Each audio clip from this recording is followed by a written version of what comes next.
Hello everyone. This is a walkthrough of using Unity, Unity Hub, and getting started with GitHub projects and Unity. So, for those of you unfamiliar, this is what Unity Hub looks like. You all should have already installed this. When you first go ahead and run Unity Hub, it may ask you to update it. Go ahead and let it do so.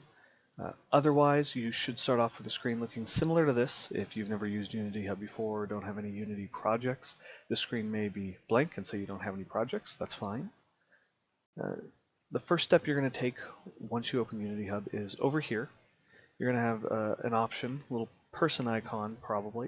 If you click it, it's going to ask you to sign in. Go ahead and make sure you sign into Unity. If you haven't yet created an account, it'll prompt you to do so, but you'll want to sign into Unity. Once this is switched over and you are signed in, you'll go ahead and click the gear icon here to get to settings, go to license management, and you need to activate a new license. Okay? You'll choose Unity Personal, that you don't use Unity in a professional capacity, and click Done, and it should add for you a new license. If the Activate New License button is grayed out, it means that you have not been signed into a Unity account. So once again, you'll go to up here in the right-hand corner, click it, and if you see a sign-in button down here, instead of sign out, make sure you sign in first. If you've already signed in and already have an active Unity license, then you don't need to go ahead and do this again. You can just stick with what you currently have. Now back here on the main screen, you've got three different tabs on the left. Projects, these are the Unity projects you currently have been working on, and the game projects. You have the Learning tab. That shows you a lot of tutorials and different projects that you can download from Unity to get started. You can use these projects as templates to create your own games. Unity does allow that. And then you have the Installs tab, and this will show you all the different versions of Unity you have installed on your system. If you installed Unity game tools via Visual Studio, you may or may not see Unity listed here. However, that version of Unity will be outdated. It's a long-term release. Usually, for most people, you're going to see it's going to be the 2018 version. We're not going to be using that for this class. We're going to use a 2019 version. So once you've verified you've set up Unity Hub and have a license, you'll come to the Installs tab, and you're going to click Add. You're going to be presented with a couple different versions of Unity. As long as you pick a 2019.x version, whether it's 2019.3, .2, so long as it is 2019, or whatever current year release we are on, you should be fine. Some students and professors and just users of Unity will say that you always have to be using the same version as whoever you're working with. That's not entirely true. So long as you are on the same year release, the dot release shouldn't matter that much. And then anything that's in the secondary dot release version won't matter. Those are usually bug fixes, minor tweaks to the system. The major thing is to make sure that you're all on the same year release. Make sure that for the time of this video that you guys are using the 2019 version. You'll select it, you'll click Next, you'll go through the steps. This will ask if you want to install certain dev tools, libraries. For the most part, you should be able to just click Next. Mac users, you may want to check off to include any additional Mac support options you have. Mine right now may not look like yours since I'm on Windows, but if you have any Mac OS options, you should go ahead and check those off. For Windows users, it should look similar to this. If you see this Microsoft Visual Studio Community 2019, it's because it's not recognizing that you already have Visual Studio installed on your system, so you can go ahead and check this off and go through the process, but this should not be coming up for anybody. So you'll click Next and you'll continue from there through the rest of the installation. Once it installs Unity, the installation will appear on this page. Okay? You could access Unity by going through one of these, but what it really wants you to do is go back to the Projects tab and click New. Now, this class is going to mostly focus on 2D games. Okay? That's going to be getting us started in 2D game development with Unity. Windows or Mac should both have these two options. Windows may have these additional options. Mac, you may or may not. Okay? Make sure you click 2D. Then over here under Settings, create the name of your project. Okay, I'm going to call mine Tutorial 002. You can go ahead and ignore this. This is just an example. I've already created this. But my project is going to be Tutorial 002, and I'm going to put it in the Game Projects folder. So in my D drive, in the Game Projects folder, it's going to create a new folder called Tutorial 002, where my entire project for Unity is going to live. Now, I've already created mine. You would click Create. I'm going to cancel out, and I'm going to go back here. I already have created this, and I already have it open in Unity. Okay? Now, once it goes ahead and creates your project and opens Unity, you may be presented with a pop-up window that looks like this. Go ahead and just close this. Okay? Updating Unity means that it would remove your current installation and install the new version. The point of Unity Hub is to allow you to manage multiple installations of Unity in case you're working in projects that are on older versions or just different versions than the most recent. Okay? So almost always you're going to want to go ahead and just close that window. You do have the option to choose, let me open that up again, to choose Don't Check for Updates and then close it. And then it shouldn't show up ever again, at least for this project. It might show up when you open up other projects. All right. Now, we have our Unity Hub installation set up, we have our Unity installation, and we're inside Unity with our first project. Let's go ahead and briefly walk through the windows here. On the left-hand side, you have the hierarchy. This lists everything that is in your current scene. Let's click the scene tab here. Scenes are essentially your levels for your game. You are started off with a sample scene, and all it contains is a camera. That camera is all that exists within your scene. If I were to add other objects like 2D sprites, lights, anything like that to my level, they would appear here in the hierarchy. Now, when you select anything in the hierarchy, it will highlight it in the scene view. Make sure you're on this tab here, and then you can see what's been selected. Because the camera does take up basically most of the screen of the scene, that's why you're seeing the selector box the way you are. Also note that clicking on camera will bring up a camera preview. This is showing you what the camera is seeing right now if your game was running. Okay? You can also click the Game tab, which will also show you what your camera is seeing right now if the game is running. This is where your camera is positioned in the game, in the scene. Now you also have here, some of you may see a tab called Asset Store. If you click it, it's going to start to load up the Unity Asset Store. This originally was what set Unity apart from other game engines and from building games via frameworks and straight from code. The Unity Asset Store is a way for you to get access to a lot of tools, a lot of assets for your game, 2D and 3D, scripts that are already written, games that have already been built that you can use as wizards to get started on building your new games, and tutorials as well. I'm going to go ahead and close this because I will not be using this. Now, when you click anything in the hierarchy, not only will it select it here in the scene, it will also go ahead and open up here on the right-hand side in the inspector. The inspector serves as a way to access the properties of the object that has been selected. You can go ahead and toggle that object on and off. You can change its name. You can go ahead and put a tag on it. Dropping down here, you can see tags are things like a respawn, the finish point in a game, the player. Okay? Tags are ways for you to go ahead and access groups of objects in your code more efficiently. And then you have layer. Layer has to do with how things are drawn to the screen. Right now you can select these. It won't make a big difference in what you choose if you were to choose anything, but it would, if you wanted to, allow you to change how things can collide in 2D or 3D space, if they even are able to interact with one another, what order they should draw on the screen. This we'll get into later on when we start the first project in Unity in the class. Next you have your transform. Transform has to do with where your object sits in 3D space. Position, rotation, and scale.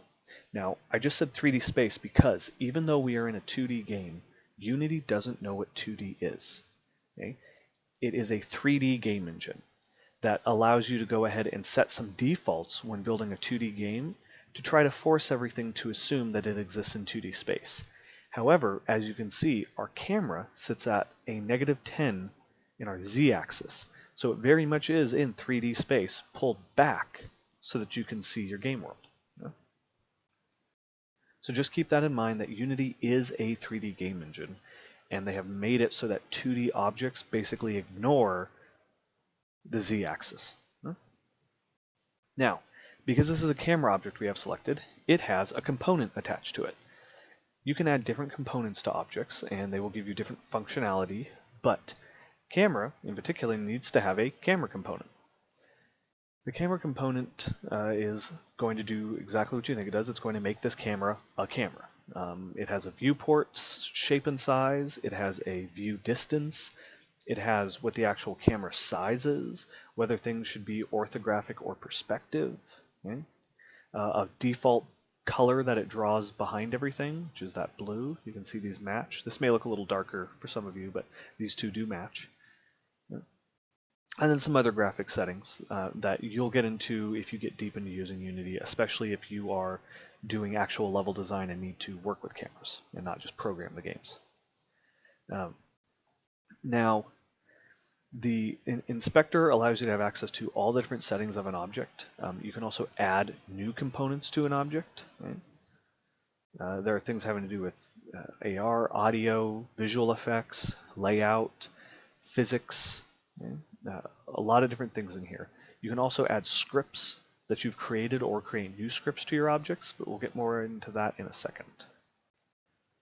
Now down here at the bottom, you've got two tabs by default, Project and Console.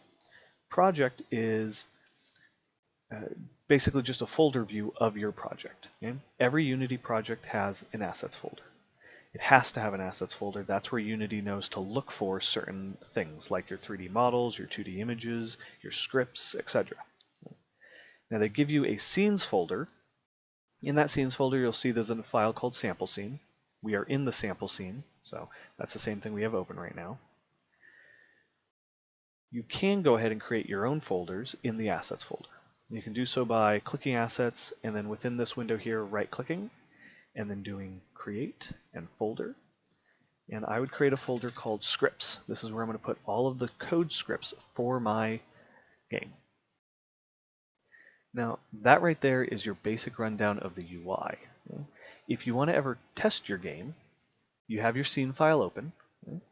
I recommend making sure you save whatever you're working on in it. Click File, Save, or hit Control-S, Command-S if you're on Mac, and then click Play.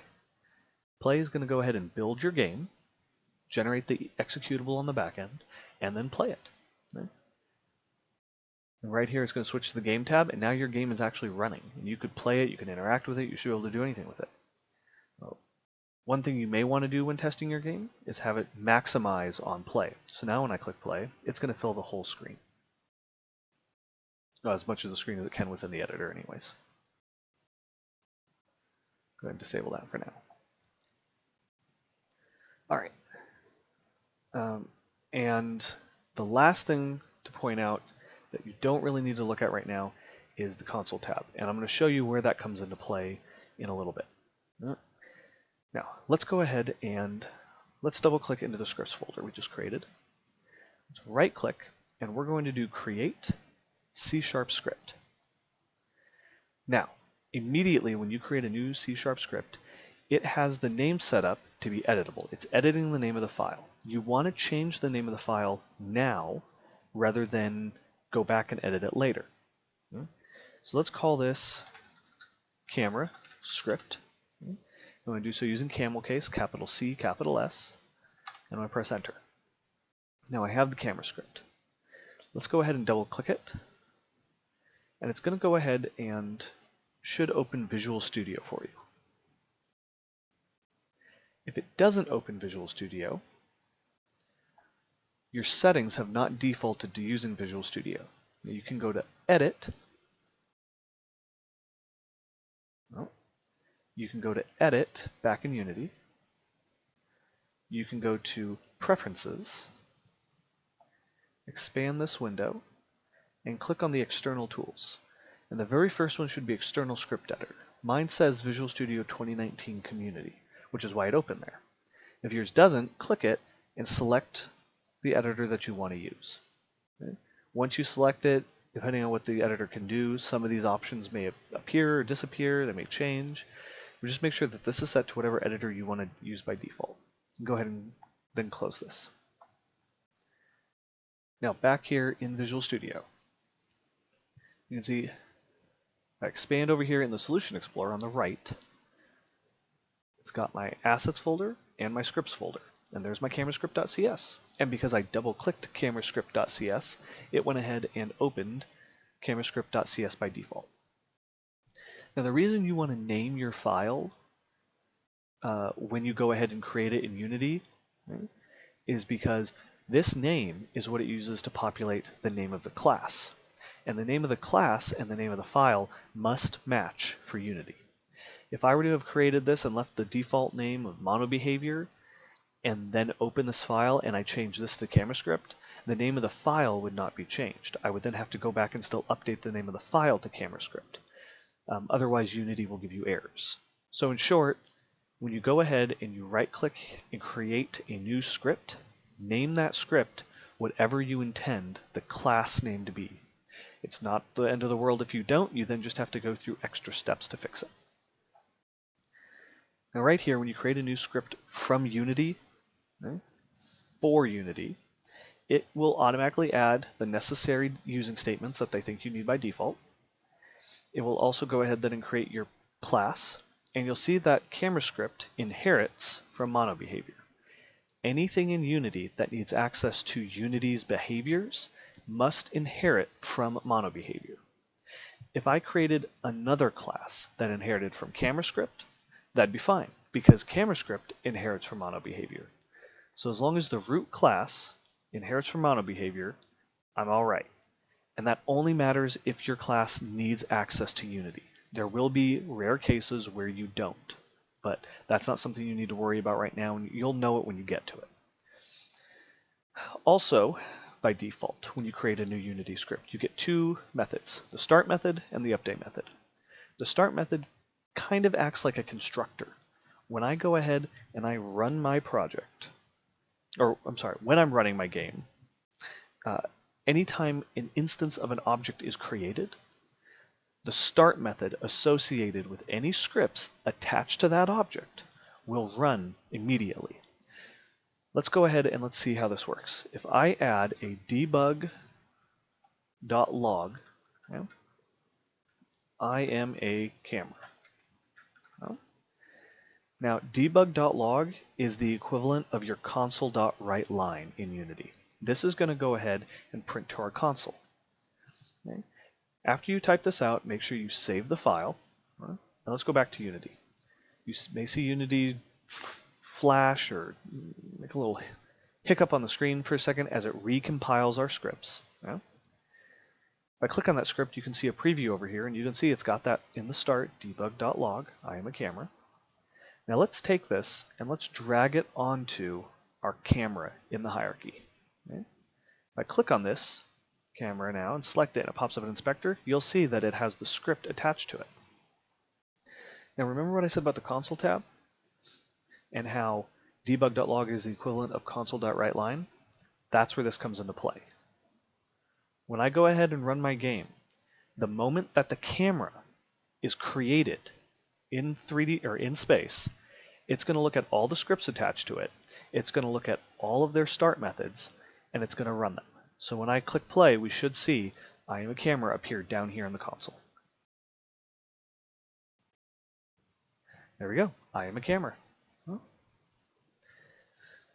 Now, we also have the update method. The update method is called once per frame. For those of you unfamiliar with that, your computer runs at a certain speed. The graphics card in particular, or graphics device, runs at a particular speed as well. It tries to update as often as it possibly can to redraw the screen, whatever is on your screen, whether you're on Mac, Windows, Linux, you're on the desktop, you're playing a game, you're working with Word, your browser, everything is drawn to your screen. The graphics card tries to draw them as fast as possible, everything to the screen, as many times as it can, because that makes everything appear smooth. Okay, you're moving around your mouse. It wants to draw that as fast as it possibly can every single frame so that it appears as if the mouse is moving smoothly on the screen and not stuttering. Okay? You may have heard things like 60 frames per second or 30 frames per second. Everything runs at a different rate. Update will be called every single time your graphics engine redraws to the screen. Okay? If your game's running at 120 frames per second, this will get called 120 times in 1 second. If it's only running 60 times in a second, this will only get called 60 times in that second. Okay? It will run as fast as your graphics card is drawing. And this will also be on every object in your game. Can that go ahead and start to add up and slow your game down? Yes. Of course, that's why we have graphics cards, though, to go ahead and be able to handle games with a lot of stuff on screen, a lot of events happening all at once. For your guys' games in this class, especially starting out, it's not a concern. Almost every single computer that you guys have will be able to go ahead and handle this just fine. Okay? And that should go ahead and give you guys the basic walkthrough of Unity and Unity Hub and getting your project set up and working with Visual Studio. Lastly, we're going to go ahead and we are going to set up our project with GitHub. Right? Now, you all should have installed the GitHub desktop app. Okay? You can ignore what you see on the screen. This is just another project I've been working on. You should have installed the GitHub desktop app, and you should have created a GitHub account. I am not going to walk through that, as that's a pretty straightforward task to do, and once you install GitHub, it'll ask you to log into your GitHub account. What we're going to do is we're going to take the project we're currently working on, and we are going to go ahead and set it up with GitHub. Okay? So, go ahead and in GitHub, click File, New Repository, and we're going to call it the same thing that we called the project we're working on, Tutorial 2. And then I'm going to go put it in the same folder that the project is in as well. So same name, Tutorial 002, Tutorial 002, and they're both in the D drive in Game Projects. And let me go ahead and let's go to the D drive just to make sure Game Projects is the right folder. Game Projects, Tutorial 002. There it is. Okay. Go ahead and check off to initialize this repository with a README. And then Git ignore, you want to choose Unity. This is so Git will know there are a lot of files that Unity itself wants to go ahead and create. We're going to say we don't need to monitor these files when it comes to version control. We can ignore them. Well, this is very important to make sure you select Git ignore Unity. You don't need a license for these projects. Click Create Repository.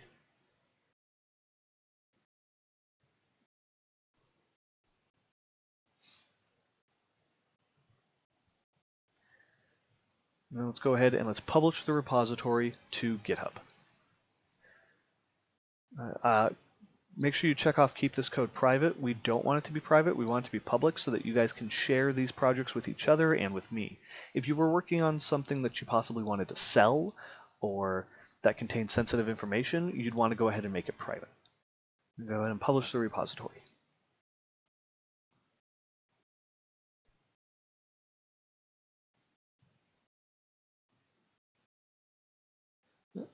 Now it should have gone ahead and finished publishing it. Okay? If you click the History tab and see the initial commit it created, it took all of the files that we had created for Unity and has now published them to GitHub.